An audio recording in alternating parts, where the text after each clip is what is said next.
Alhamdulillah mantap ya. Mantap. Kita coba sekali lagi. Wih, mantap, putarannya kenceng sekali. Lihat, putarannya kenceng sekali. Mantap.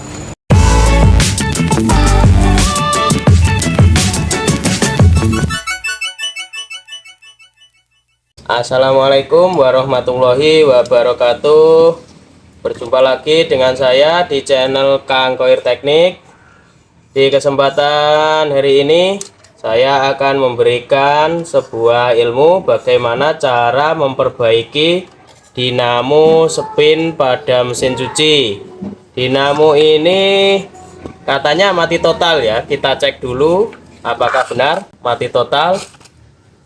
Kita cek, ini nolnya di hitam karena ini dinamo mesin cuci punyanya SAP, akhirnya nolnya hitam. Kita cek dulu, hitam dapat abu-abu. Ini masih ada nilainya, masih menyambung. Dan kita coba hitam dapat ini purple atau apa ini namanya, ungu ya, ungu. Kita cek, oh ternyata hitam sama ungu tidak ada hambatannya atau mati. Kita ungu sama abu-abu juga mati. Seperti ini. Langsung saja kita eksekusi. Pertama-tama kita bor. Ini ada istilahnya paku keling ya. Paku keling biasanya pabrik itu memakai paku keling, bukan baut. Kita bor paku keling ini menggunakan mata bor ukuran 6 mili seperti ini. Kita bor bagian ini, ada lubang pada paku keling, kita bor. Kita sediakan ini namanya dompal ya, dompal khusus untuk sanggan dinamo ini. Kita buat khusus. Kalau Anda tidak ada, bisa memakai apa saja asalkan bisa terbalik seperti itu.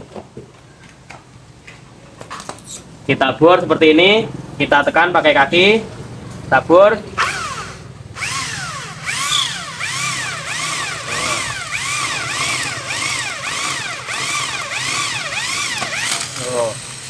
Sudah tercabut seperti ini. Ini tercabut, kita bor. Ini ada 4 buah paku keling.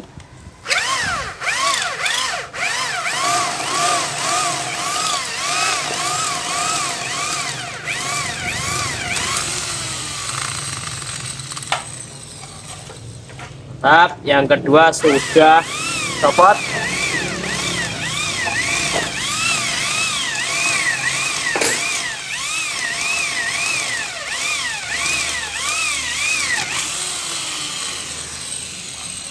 Yang ketiga sudah, ini yang terakhir.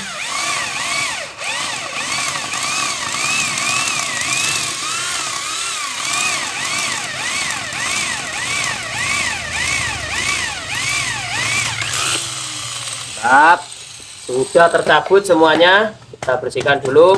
Jika Anda tidak mempunyai alat bor, bisa juga memakai gerinda tangan. Gerinda tangan caranya digerinda seperti ini hingga ini paku kelingnya ini kepalanya habis, lalu digetok-getok pakai istilahnya betoneser atau apa, 6 mili, langsung diketok langsung copot. Kita cabut, kita analisa apakah penyebabnya. Ini sudah tercabut. Seperti ini penampakan gulungan pada spin mesin cuci ya. Seperti ini. Ini kita singkirkan dulu. Kita pakai roll ini.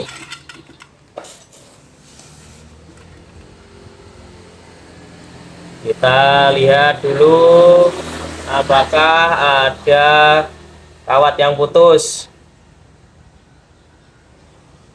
Ini bisa kita lihat, ini ada satu kawat yang putus seperti ini, bisa dilihat. ini ada yang putus. Kita coba sambungkan. Siapa tahu penyebabnya ini karena kawat yang putus ini. Kita kerok dulu bagian yang putus, karena ini kawatnya jenisnya alcu atau aluminium cuper. Kita kerok jangan sampai terlalu putih ya. Kita kerok sampai mengelupas ya kulitnya seperti ini. Ini sudah mengelupas, kulitnya terlihat putih-putih kecoklatan. Ini alcu, karena alcu ini agak keputihan. Kita pelintir-pelintir seperti ini. Wah, waduh, ini putus. Kita kerok kembali karena putus. Memang begitu kawat aluminium atau aluminium cuper, jika kita memelintirnya terlalu menekan itu bisa langsung putus ya, karena kualitas kawatnya itu tidak sebagus tembaga. Kita pelintir seperti ini. Setelah dipelintir seperti ini, kita solder. Maaf, soldernya agak butung ya, kepalanya habis karena sudah termakan usia. Kita solder seperti ini, termakan. nah, seperti ini sudah aman. Usia ya. Ini sudah menggerombol, nggak masalah. Nanti kita amankan pakai lem. Aman, ini sudah aman. Kita amankan pakai lem plastik steel Dexton. Kita amankan, kita racik dulu. Kita singkirkan dulu. Ini kita racik satu-satu ya, sedikit saja, karena media yang akan kita lem cuma sedikit. Kita racik sedikit seperti ini, satu-satu, lalu kita aduk. Kita lem bagian yang tadi kita solder seperti ini. Ini gunanya supaya bagian yang tidak kena solder atau yang kita kerok tadi agar tidak korosi, karena kawat aluminium itu kawat yang mudah korosi. Kalau kita tidak amankan, tidak kita lem seperti ini, akan terjadi korosi dan akan putus kembali. Sudah seperti ini, tinggal tunggu sampai lemnya kering. Kita coba tes sambung atau tidak. Moga saja aman jaya. Kita tes, ini nolnya. Kita tes. Tadi yang tidak nyambung ini ya, warna ungu.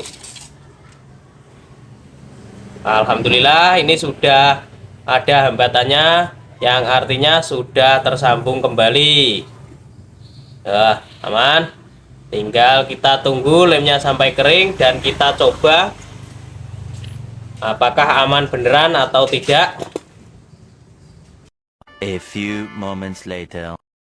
Setelah dirasa lemnya sudah kering, kita rangkai seperti dia kala ya, rangkai kembali, kita masukkan kabelnya. Ini ada lubang untuk memasukkan baut seperti ini.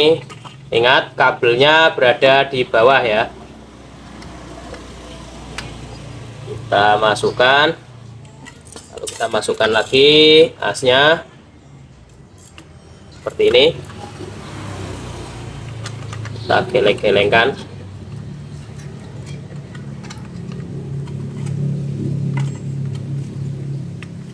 Ini sudah pas seperti ini. Ingat, ini kabel remnya harus sejajar dengan kabel dinamonya ya, agar tidak selegenje istilah Jawanya. Seperti itu. Kita ganti ini paku keleng pakai baut ukuran 10. seperti ini. Kita kasih mur seperti ini ya, kita kencangkan.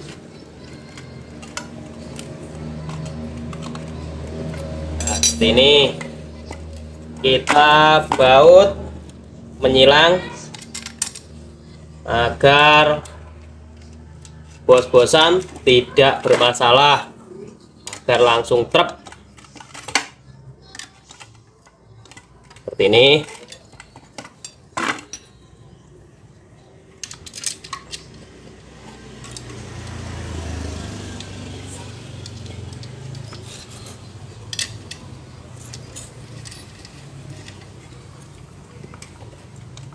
Dan tinggal satu lagi.